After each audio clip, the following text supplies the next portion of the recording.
From the Eyewitness News Weather Center, I'm meteorologist Jeff Smith as we keep track of Tropical Storm Isaias moving in our direction. The brunt of it will be tomorrow afternoon. We have tropical storm warnings in effect for the entire tri-state region through tomorrow. Also a flash flood watch basically for New York City and points north and west where the heaviest rainfall is expected.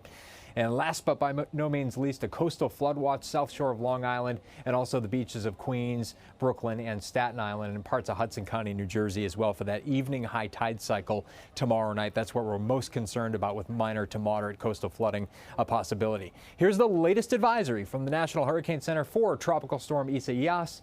70-mile-per-hour winds off the coast of South Carolina moving north at 13. This may briefly regain hurricane status as it makes landfall on the upper South Carolina coast by this evening, and then it moves inland.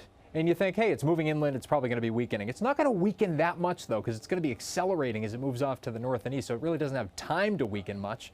So that by the time it gets into our area, we're still talking about a 60-mile-per-hour tropical storm by later on tomorrow afternoon into tomorrow evening. Even ahead of the storm's main circulation right now, we do have some rainfall breaking out across North Carolina and Virginia. So even this evening into the overnight hours tonight, a few rain bands can rotate on in. But the brunt, by far, is tomorrow afternoon into tomorrow evening. 2 to 4 inches of rain, maybe up to 6 inches in spots, and at least 40 to 50 mile per hour wind gusts, and that can definitely bring down some trees and power lines and create scattered power outages. And coastal flooding is a concern during the evening high tide cycle, especially along southern and eastern facing shorelines. We're going to have extended coverage on ABC 7 NY online, and we'll have updates throughout the afternoon. Thank you for tuning in from ABC 7 NY, and I just wanted to take a look at the Futurecast to see what one of our computer models is showing as Isaias moves up the coast as we head into the day tomorrow. First of all, I just mentioned that there could be some rain bands that kind of rotate into the area during the nighttime hours of tonight. And you see by 8 p.m., maybe a little rain band over western parts of New Jersey that could swing on through even as far east as New York City. They become more frequent overnight tonight into early tomorrow morning, but this is very on and off type of stuff. I don't expect steady or heavier rain to really start until we head into the daylight hours of tomorrow and especially tomorrow afternoon. Check out what Futurecast is showing. Isaias rapidly moving into the area with the center of the storm, perhaps moving just west of New York City actually, by 4 or 5 o'clock tomorrow afternoon. It's right around that center. We get the heaviest rainfall and also some of the strongest wind gusts. And you see those wind vectors really racing in from the south and the southeast. And that's why we're concerned about some of that Atlantic Ocean water piling up along the back bays of the south shore of Long Island in particular. And that's why we have the coastal flood watch in that area.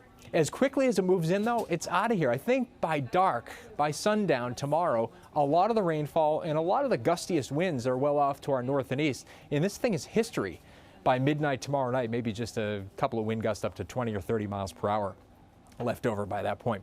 In terms of rainfall amounts from Isaias, 2 to 4 inches locally, up to 6 inches. And right now I'm favoring areas north and west of New York City to potentially get those higher rainfall amounts, upwards of a half a foot. And that can certainly cause some flooding, especially in urban and poor drainage locations. And that's why we do have those flash flood watches in effect.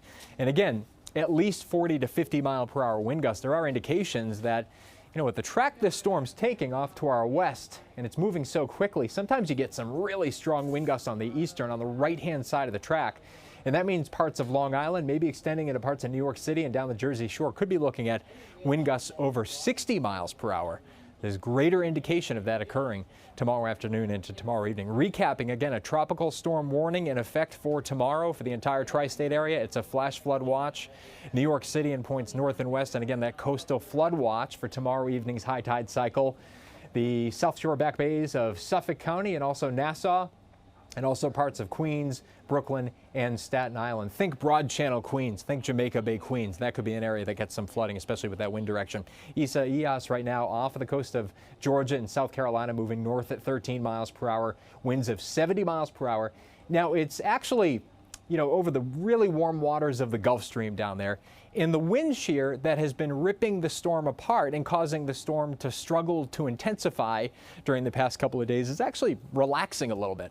So that can allow this to go through a little burst of intensification during the next, say, 6 to 8 hours. And it may try to briefly re-attain hurricane status before making landfall there along the upper South Carolina coast and then up towards, say, Cape Fear, North Carolina. And then watch it weaken, but it doesn't weaken again that much as it heads in our direction. And the cone of uncertainty basically encompasses the entire tri-state area. So, I mean, this thing's not going to harmlessly head out to sea. This is heading right in our direction.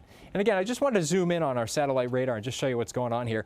Right around the center of the storm, we're actually noticing some of these rain bands starting to wrap in a little bit better.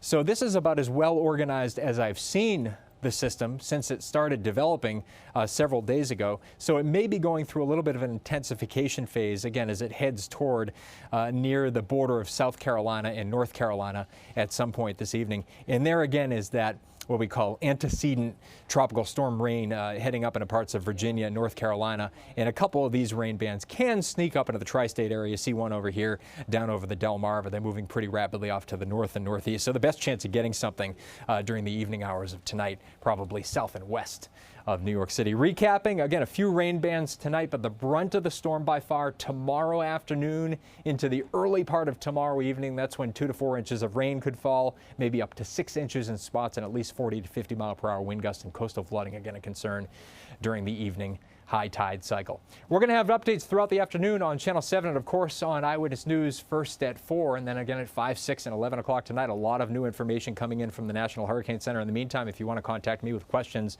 on social media, I'm at Jeff Smith ABC 7 on Facebook, Twitter, and Instagram. Have a great afternoon, everyone. Bye-bye.